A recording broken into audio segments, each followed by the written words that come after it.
যুব শক্তি আছে একটা আমাদের দেশে, এদেরকে ১৬ বছরেরও বেশি সময় বিশ্বব্যাংকে কর্মরত থাকাকালে ভার্জিনিয়ার ফেয়ারফ্যাক্সের বাসিন্দা ছিলেন ডক্টর এস.এম. জিয়াউদ্দিন হায়দার।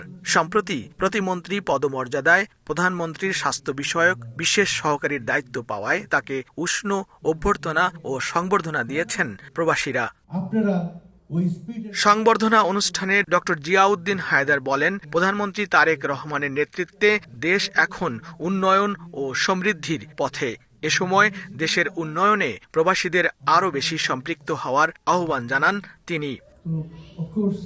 স্থানীয় সময় বৃহস্পতিবার সন্ধ্যায় যুক্তরাষ্ট্রের ভার্জিনিয়ায় সেভ বাংলাদেশ এর উদ্যোগে ডক্টর জিয়াউদ্দিন হায়দারকে দেয়া সংবর্ধনা অনুষ্ঠানে বিশেষ অতিথি ছিলেন যুক্তরাষ্ট্রের বাংলাদেশ দূতাবাসের প্রেস মিনিস্টার গোলাম মোর্তজা।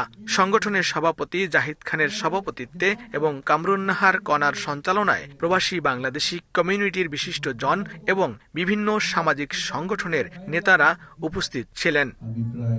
লস্কর আল মামুন, সময় সংবাদ, যুক্তরাষ্ট্র।